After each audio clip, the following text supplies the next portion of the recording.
the explosion of tactics that have been long used against Latino and Black young men in cities in this country, gang databases, right? Now being basically used at the federal level, where if you're somebody who's from a specific area of Venezuela, or if you're from El Salvador and you may like know somebody or have been in a community with somebody who's in one of these gangs that they trump up as, not to use a pun, as more dangerous than they are, that basically classifies you as a part of some broader criminal organization, and now not just criminal, according to this far-right Trump administration, terrorist. Yeah, the franchise of criminalization and now terrorization of different groups of people is well underway, and it's the biggest, most dangerous thing that's coming out of the Trump-Bukele meeting. It's telling, for example, that during the meeting today, Bukele said, and I quote, "Sometimes they say that we imprison thousands. I like to say that we actually liberated millions." And Trump replies, "Who gave him that line? Do you think I can use that?"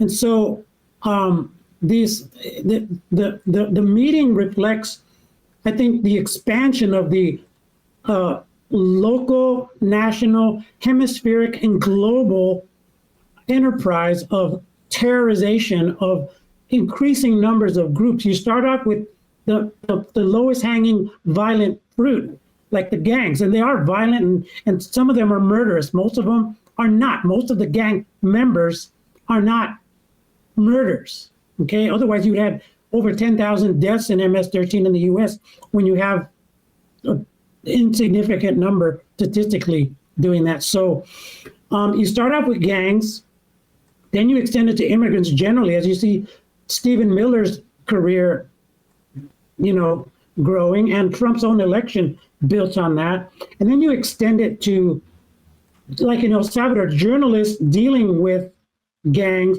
have been arrested, harassed, persecuted, some even exiled.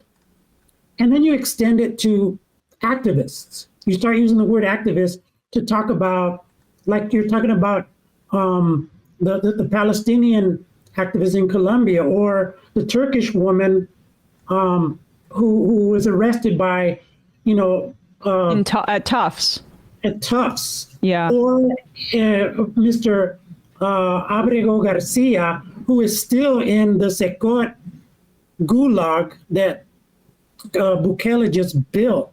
All of these immigrants are now illustrations of how the franchise is extending. But make no mistake, coming your way soon is the franchise of terrorization to those of us that are citizens. It's already afoot.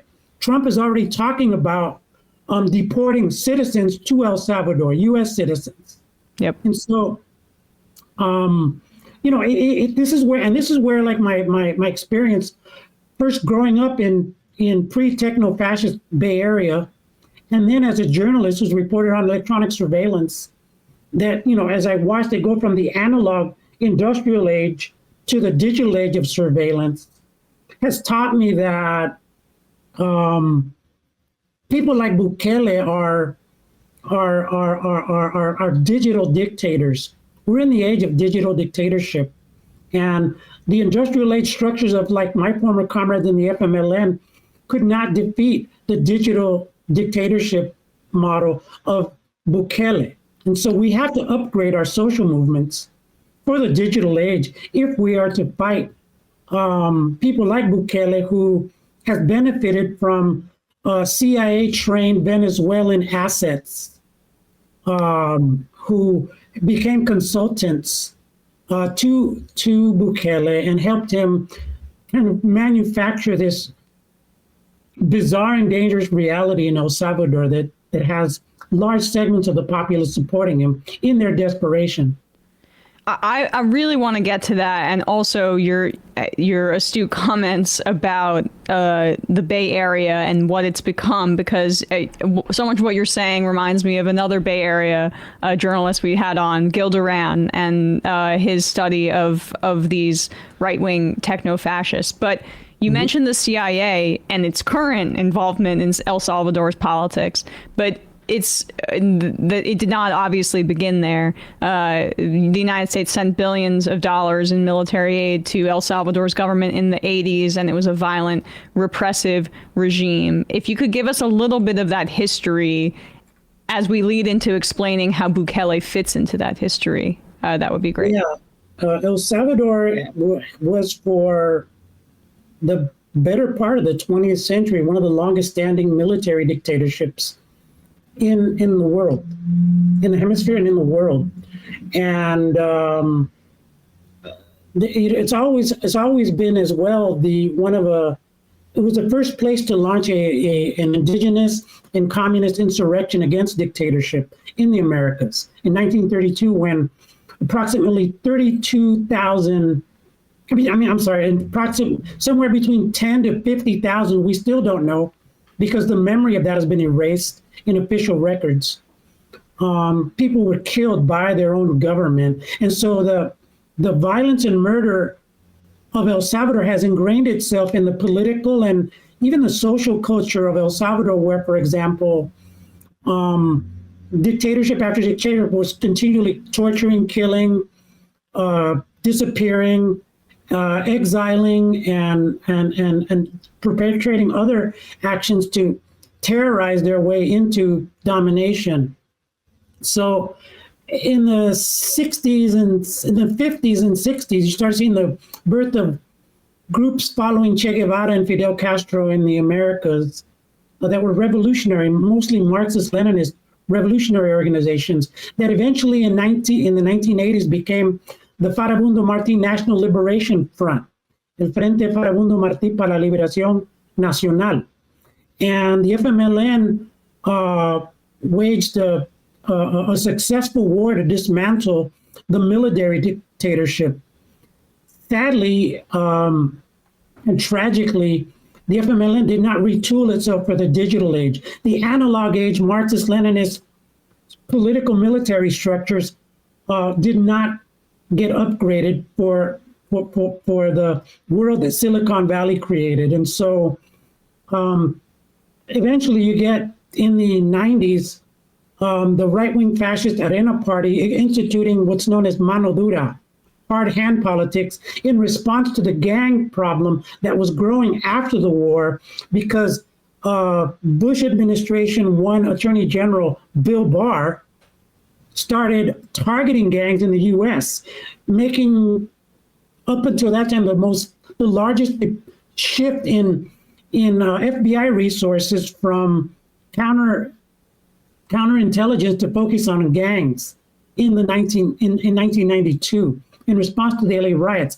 He also began the practice of deporting gang members to El Salvador and then the rest of Central America, a region ripe with ruins and perfectly fit to grow US-style, LA-style gang structures like the Mexican mafia. And so that's where you get MS-13 and 18th Street growing out of the rotten soil of U.S. policy in the US. Deportations. Of deportations and gang policing. Right, right. So they fed one another, right? And I guess it created almost a cycle of, you have, sorry to cut you off here, Roberto, but it's such a key point. MS-13 originating in the U.S. prison system, informing deportation policies, sending those folks back to El Salvador, building up their resources and creating, almost strengthening them, but also tying in U.S. kind of gang policing into the immigration carceral state. That's so key in the 90s and into the 2000s. Oh, you're right on point, Emma. In addition to that, you see the kind of robocopization of U.S. policing and El Salvador's actual influence on it. You had people like a guy named the late Max Manwaring, who a former U.S. Pentagon colonel, and strategist and professor, a distinguished professor in the U.S. Army College, starting his career focusing on insurgency and counterinsurgency in El Salvador. After the war, what does Manwaring do? He goes and he starts looking at gangs as the new insurgency and starts framing gangs as insurgency. There's a line that runs from that kind of thinking to the terrorist language you see being used today. And then some of the many trainers that the U.S. sent to El Salvador after the war ended in 1992 went where? To San Francisco, LA, New York, to train U.S. police forces in counterinsurgency. Okay, and then you have, over the years, U.S. presidents, including Obama, for example, heavily militarizing U.S. police. So you have in El Salvador a tiny country with an outsized contributions to the militarization of the United States itself. Mm-hmm. And even the militarization of the police, that's an outgrowth of the war on terror, which is where we come full circle of the classifying of these folks as terrorists, because we did the same thing with the Mujahideen. We know that the United States has enabled far-right governments, not just in South America or Latin America, but also in the Middle East. And then that's come back to bite us because they become maybe not even bite us, but it benefits these people because then the military budget increases and the surveillance state increases. And this is a new group of people to go after. It's just a completely incongruent policy if you actually care about safety and not just the carceral state and making some money like that. It creates cycles of violence is really what I'm saying. And it doesn't seem like we're diving even further into just a more digitized version of that policy. You write about it as a digitized neoliberal 21st century fascista, which is so well said. Like, how does that look when you bring in the surveillance technology piece? Well, it looks like things you see in sci-fi movies. I don't teach sci-fi writing, but I'm a fan of sci-fi writing and sci-fi movies. One of my favorite being The Matrix. You're living in The Matrix right now in many ways.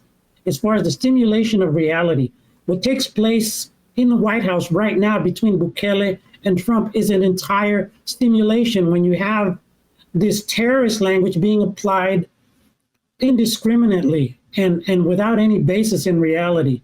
When you're going to start seeing it extend the brand of terror, the terrorist brand, into different groups that are going to include many of us, unless we build something else that El Salvador has to teach us, which are the social movements that are the only things that are going to be able to challenge the rise of fascism. We're not going to liberal progressive our way out of climate change, techno-fascism. It's proven time and again in the case of El Salvador, in the case of gangs, in the case of immigration, for example. Immigration, by the way, being the royal road that leads to fascism, not just in the U.S., but throughout the world, right, in Europe and even in the Americas.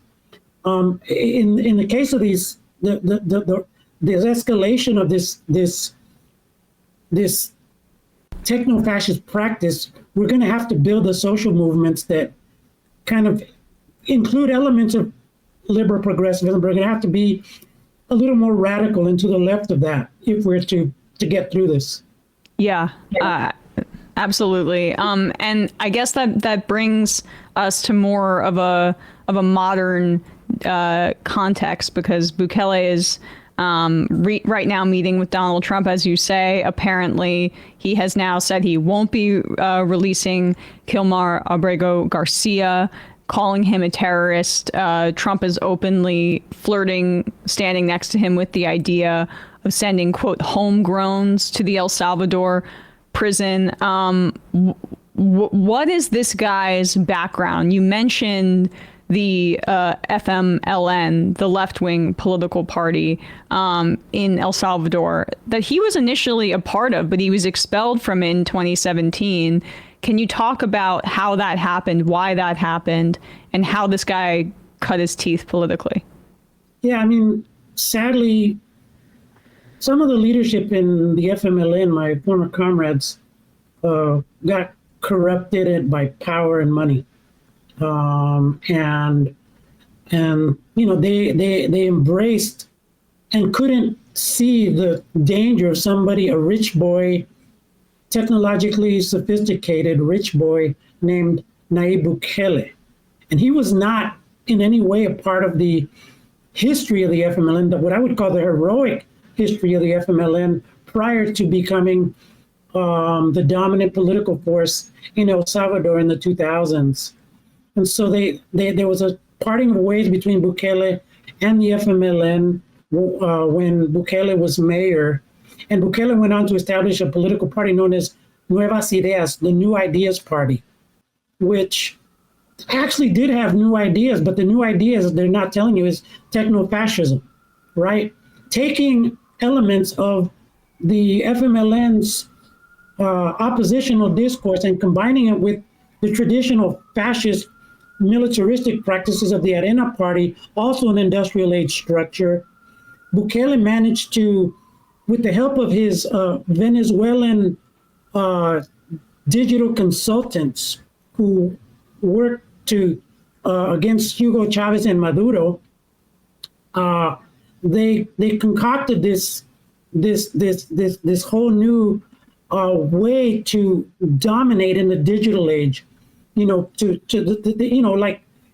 talk about the spectacle of politics. This is the spectacle of politics in extreme, and it's right there in front of us, and people are consuming it as if the spectacle was reality. When you have, for example, Bukele displaying gang members on the floor, these famous pictures, he was showing how to cover up the extermination, the torture, the disappearances of previous governments, including the FMLN government, sadly, when it came to gangs.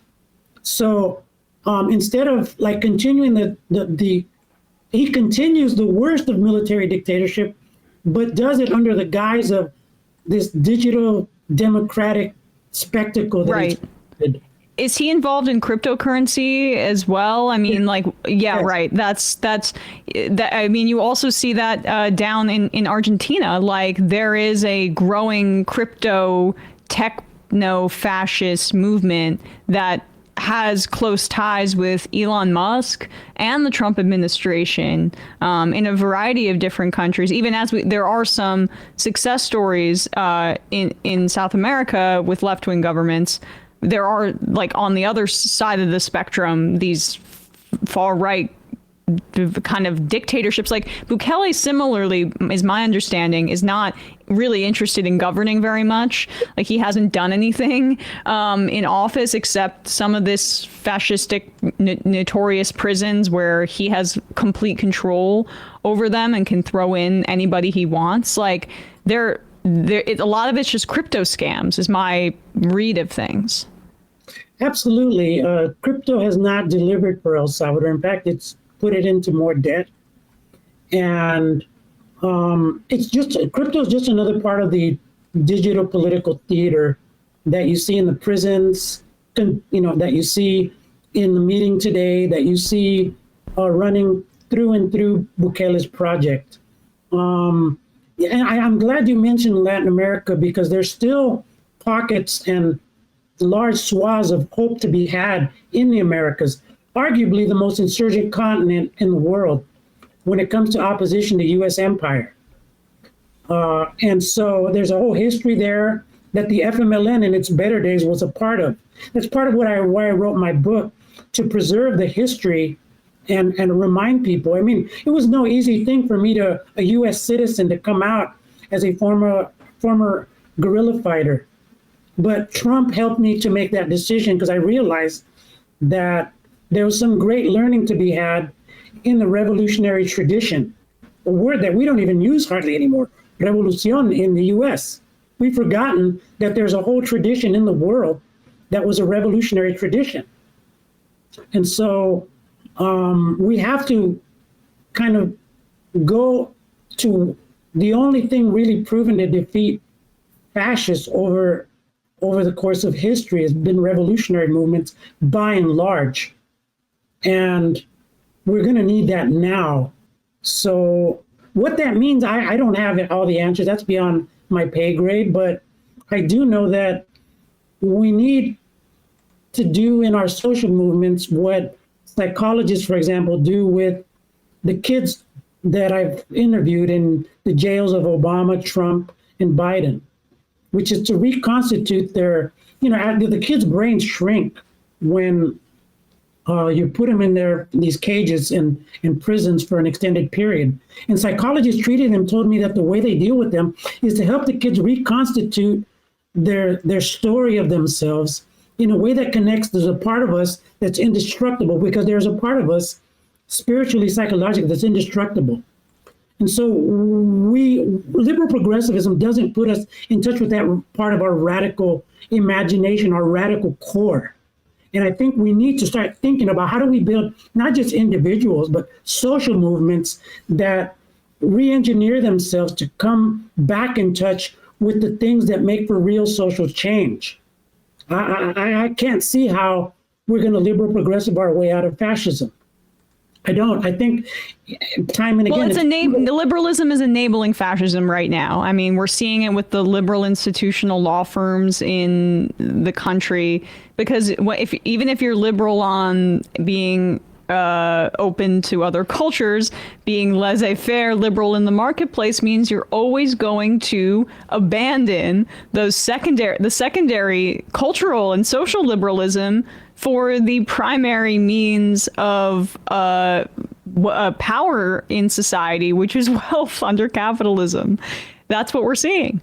Absolutely. I mean, I wrote a piece for The Nation a while back on something I call intersectional empire, which is the alternative that Democrats have offered us. You're not doing anything to dismantle empire. You're just advancing it under a gay flag with a black president and women in the cabinet and, helicopters with the gay flag on them and stuff. And so the LGBTQ flag. And so that's the alternative that liberalism is offering us. And we are betrayed time and again by liberal Democrats, though at some point we need to have a big tent social movement on a national and hemispheric level that brings in all the different forces opposed to the techno-fascist order that's being established in the US and across the hemisphere with El Salvador, with Argentina. We have to really go back to the oldie but goodie idea of, think globally, act locally, and connect globally in ways we haven't in the past. I do have hope, however. I see, just like when I was in New York, I saw Occupy when it was coming.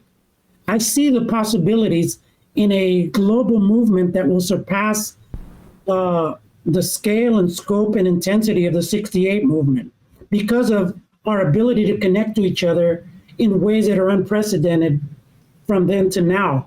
And so that is my great hope, that we saw, for example, in the movement against the genocide in Palestine, the interconnectedness of the world acting in unison for social justice. And that previews also the reasons why you have the attacks of the Trumps and the Bukeles and the expansion of the franchise of the terrorization of different groups of people, including students. Eventually, you're going to get to labor people. You're going to start expanding this. And so the more aware, the opportunity in Trump and Bukele's meeting is to become aware of the unification of the global right that is going to bring about the unification of the global left. Well, from your mouth to God's ears, Roberto, thanks so much for coming on the show today. Roberto Lovato, you can read his book, Unforgetting, a Memoir of Family, Migration, Gangs, and Revolution in the Americas. We'll put a link to that below wherever people are listening to or watching this. Thanks so much for your time today. Really appreciate it. My pleasure, Emma. Thank you. Hey, folks, don't forget to hit the subscribe button and check out our daily show. We do it every day at 12 p.m. Eastern for about 2.5 hours. We even take phone calls. You should check that out.